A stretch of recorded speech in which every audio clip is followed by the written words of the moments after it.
इंडी गठबंधन में अंदर ही अंदर छुरियां चल रही हैं, दूसरी तरफ इंडी गठबंधन की कुछ पार्टियों ने तो ऐसी छुरी निकाल ली जो देश को ही जख्म दे देगी। इंडी गठबंधन के एक खिलाड़ी हैं उमर अब्दुल्ला, वो अलग ही लेवल पर खेल रहे हैं। जम्मू कश्मीर में कांग्रेस और नेशनल कॉन्फ्रेंस के बीच गठबंधन हुआ है। चाहे नेशनल कॉन्फ्रेंस का घोषणा पत्र हो या फिर उमर अब्दुल्ला के बयान, सब चर्चा में बने हुए। अपने चुनावी फायदे के लिए अब उमर अब्दुल्ला आतंकियों से भी हमदर्दी जता रहे हैं। संसद पर हमले के आरोपी अफजल गुरु के लिए उमर अब्दुल्ला के दिल में आजकल बड़ा दर्द दिख रहा है।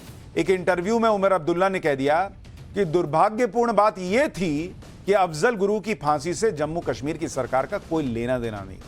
अगर फांसी के लिए राज्य सरकार की अनुमति चाहिए होती और हम सरकार में होते तो अफजल गुरु को फांसी कभी मंजूरी नहीं देते।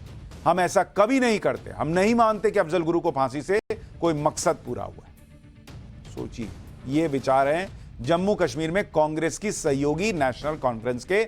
अफजल गुरु को कानून के मुताबिक सजा मिली थी उस पर। क्या उमर अब्दुल्ला भारत के कानून पर सवाल उठा रहे हैं?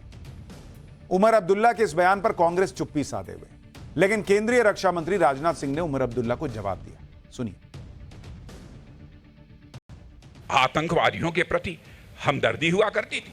अभी मैंने सुना कि नेशनल कॉन्फ्रेंस के लीडर उमर अब्दुल्ला साहब ने क्या कहा है? कहा है अफजाल गुरु को फांसी नहीं होनी चाहिए थी। मैं पूछना चाहता हूं उमर अब्दुल्ला साहब से कि अफजाल गुरु को यदि फांसी नहीं होनी चाहिए थी, क्या उन्हें सार्वजनिक रूप से माला पहनाया जाना चाहिए? क्या किया जाना चाहिए? इस सवाल का मैं आपसे जवाब चाहता हूं। इंडी गठबंधन का आपसी प्रेम डिरेल हो चुका है। इंडी गठबंधन का जो विजन है, या तो वो था नहीं, और जो है वो डिरेल हो चुका है। लेकिन पाठशाला में इस वक्त जबरदस्त चुनावी हलचल भी मची हुई है। इंडी गठबंधन फिर से जुट गया है कि लोकसभा चुनाव की तरह वो नरेंद्र मोदी को झटका देगा, लेकिन यहां तो चुनाव से पहले ही उल्टा हो रहा है। कश्मीर से लेकर हरियाणा तक इंडी गठबंधन को ही झटके पर झटके लग रहे हैं। चाहे हरियाणा हो, महाराष्ट्र हो, जम्मू कश्मीर हो, तीनों ही राज्यों में इंडी गठबंधन के अंदर भयंकर खींचतान मची हुई है। राज्यों के चुनाव को लेकर अगर आप देखें तो हरियाणा में कांग्रेस और आम आदमी पार्टी आपस में ही लड़ गए, जबकि गठबंधन करने जा रहे थे। कश्मीर में इंडी गठबंधन को आतंकी से हमदर्दी हो रही है। महाराष्ट्र में चुनाव नतीजों से पहले ही सीएम पद के लिए मारामारी शुरू हो गई है। यानी इंडी गठबंधन में चारों तरफ मारामारी मची हुई है। लोकसभा चुनाव में पीएम मोदी के खिलाफ लड़ने के लिए इंडी गठबंधन जमा तो हो गया, लेकिन अब दल विधानसभा चुनाव में बिखरने लगे। हरियाणा में आम आदमी पार्टी ने और कांग्रेस के बीच नए कई दौर की बातचीत हुई, लेकिन जब बात नहीं बनी तो आम आदमी पार्टी ने अपने उम्मीदवारों की लिस्ट जारी कर दी और सभी सीटों पर चुनाव लड़ने के लिए कमर कस ली। एक बार सुनिए आम आदमी पार्टी और कांग्रेस का इस पर क्या रिएक्शन है, फिर आगे की बात बताता हूं। आम आदमी पार्टी ने अपने 20 प्रत्याशियों की पहली सूची जारी कर दी है और जल्द ही अगली सूची आपको मिलेगी। आपको एक बात कह सकता हूं कि आम आदमी पार्टी लगातार प्रयत्नरत रही और अब चुनाव के अंदर समय बहुत कम बचा है। हमने अपनी लिस्ट को जारी कर दिया। हम अपने राष्ट्रीय नेतृत्व के आदेश पे काम करते हैं। हमने ईमानदारी के साथ इंतजार किया।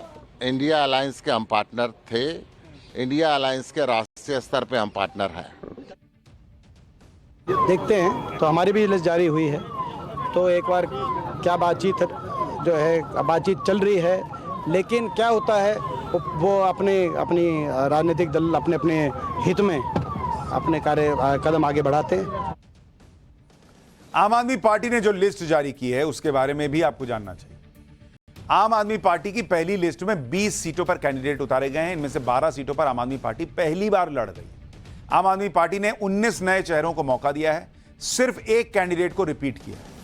आम आदमी पार्टी ने जिन सीटों पर कैंडिडेट उतारे हैं उनमें रोहतक, भिवानी, बहादुरगढ़, महेंद्रगढ़ जैसी सीटें भी। लिस्ट जारी होने के बाद आम आदमी पार्टी के संजय सिंह ने साफ कर दिया कि अब कांग्रेस के साथ गठबंधन की बात पुरानी हो गई और उस पर बात करने का कोई अर्थ नहीं। सुनिए एक बार संजय सिंह को, फिर बताता हूं कि आम आदमी पार्टी के अलग चुनाव लड़ने से कांग्रेस क्यों परेशान है। क्या यह तय माना जाए कि अब गठबंधन के सारे रास्ते बंद हो चुके हैं? अब आज तो 20 प्रत्याशियों की सूची आई है, अब जल्दी और सूचियां आएंगी आपके सामने, जल्दी आएंगी। कोई पहल कांग्रेस की तरफ से की गई? फिर उन्हीं बातों को उधर से अब वो बात करने का कोई अर्थ नहीं है, उनको छोड़ दीजिए। अभी तो आगे बढ़ रहे हैं हम लोग। अपनी लिस्ट, पहली लिस्ट जारी कर चुके हैं और दूसरी लिस्ट भी जल्दी आ जाएगी। आपको यह भी बताता हूं कि आम आदमी पार्टी और कांग्रेस का हरियाणा में गठबंधन हो क्यों नहीं पाया। कांग्रेस और आम आदमी पार्टी के बीच सीट शेयरिंग पर मामला फंस गया था। आम आदमी पार्टी 10 सीटें मांग रही थी, जिनमें ज्यादातर वो सीटें हैं जो दिल्ली पंजाब से सटी हुई। कांग्रेस 3 सीट से ज्यादा देना ही नहीं चाह रही। कांग्रेस चाहती थी कि आम आदमी पार्टी शहरी सीटों पर बस लड़े और वहीं पर अपना बोरिया बिस्तरा समेट ले। इसके अलावा हरियाणा कांग्रेस गठबंधन के पक्ष में ही नहीं था। हरियाणा में आम आदमी पार्टी के साथ सीट शेयरिंग पर कांग्रेस के दीपक बाबरिया बात कर रहे थे।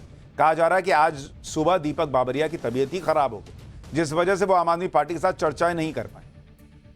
आम आदमी पार्टी ने उम्मीदवारों का ऐलान करने के अलावा कांग्रेस को एक और झटका दिया। आज ही कांग्रेस नेता जवाहर लाल आम आदमी पार्टी में शामिल हो गए। जवाहर लाल हरियाणा के बावल विधानसभा क्षेत्र के नेता हैं। आम आदमी पार्टी हरियाणा के अध्यक्ष सुशील गुप्ता ने जवाहर लाल को पार्टी की सदस्यता दी। हरियाणा में कांग्रेस की एक और परेशानी खड़ी हो गई। दरअसल कांग्रेस ने माहौल बनाने के लिए पहलवान विनेश फोगाट को चुनाव मैदान में उतार दिया। विनेश फोगाट उन पहलवानों में से हैं जिन्होंने जंतर मंतर पर प्रदर्शन किया। अब विनेश फोगाट कांग्रेस में शामिल हो गई और जुलाना सीट से चुनाव लड़ रही। इसी को लेकर लोग सवाल उठा रहे हैं कि क्या पहलवानों का प्रदर्शन स्क्रिप्टेड था? क्या कांग्रेस के इशारे पर बजरंग पुनिया और विनेश फोगाट ने प्रदर्शन किया था? क्योंकि यही बात अब बृजभूषण शरण सिंह भी कह रहे हैं। बृजभूषण शरण सिंह ने कहा कि विनेश फोगाट ने कांग्रेस के इशारे पर प्रदर्शन किया था। सुनिए। कि बेटियों का गुनाहगार मैं नहीं हूं। बेटियों के सम्मान का कोई अगर गुनाहगार है तो बजरंग है, दिनेश है, ये आंदोलनकारी है। और जो स्क्रिप्ट लिखा भूपेंद्र हुड्डा ने, ये जिम्मेदार हैं, मैं जिम्मेदार नहीं। 18 जनवरी को जब जंतर मंतर पर प्रदर्शन शुरू हुआ था तो उस दिन तमाम ऐसे लोग थे जिनको लगा था कि शायद इसमें सच्चाई है। महिलाओं के साथ बदतमीजी हुई है, बेटियों के साथ बदतमीजी हुई है। आज वो लोग भी अपने आप को छले महसूस कर रहे हैं। एक तरफ इंडी गठबंधन में अंदर ही अंदर छुरियां चल रही हैं, दूसरी तरफ इंडी गठबंधन की कुछ पार्टियों ने तो ऐसी छुरी निकाल ली जो देश को ही जख्म दे देगी। इंडी गठबंधन के एक खिलाड़ी हैं उमर अब्दुल्ला, वो अलग ही लेवल पर खेल रहे हैं। जम्मू कश्मीर में कांग्रेस और नेशनल कॉन्फ्रेंस के बीच गठबंधन हुआ है। चाहे नेशनल कॉन्फ्रेंस का घोषणा पत्र हो या फिर उमर अब्दुल्ला के बयान, सब चर्चा में बने हुए। अपने चुनावी फायदे के लिए अब उमर अब्दुल्ला आतंकियों से भी हमदर्दी जता रहे हैं। संसद पर हमले के आरोपी अफजल गुरु के लिए उमर अब्दुल्ला के दिल में आजकल बड़ा दर्द दिख रहा है। एक इंटरव्यू में उमर अब्दुल्ला ने कह दिया कि दुर्भाग्यपूर्ण बात यह थी कि अफजल गुरु की फांसी से जम्मू कश्मीर की सरकार का कोई लेना देना नहीं। अगर फांसी के लिए राज्य सरकार की अनुमति चाहिए होती और हम सरकार में होते तो अफजल गुरु को फांसी कभी मंजूरी नहीं देते। हम ऐसा कभी नहीं करते। हम नहीं मानते कि अफजल गुरु को फांसी से कोई मकसद पूरा हुआ है। सोचिए, ये विचार हैं जम्मू कश्मीर में कांग्रेस की सहयोगी नेशनल कॉन्फ्रेंस के अफजल गुरु को कानून के मुताबिक सजा मिली थी उस पर। क्या उमर अब्दुल्ला भारत के कानून पर सवाल उठा रहे हैं? उमर अब्दुल्ला के इस बयान पर कांग्रेस चुप्पी साधे हुए, लेकिन केंद्रीय रक्षा मंत्री राजनाथ सिंह ने उमर अब्दुल्ला को जवाब दिया। सुनिए। आतंकवादियों के प्रति हमदर्दी हुआ करती थी। अभी मैंने सुना कि नेशनल कॉन्फ्रेंस के लीडर उमर अब्दुल्ला साहब ने क्या कहा है?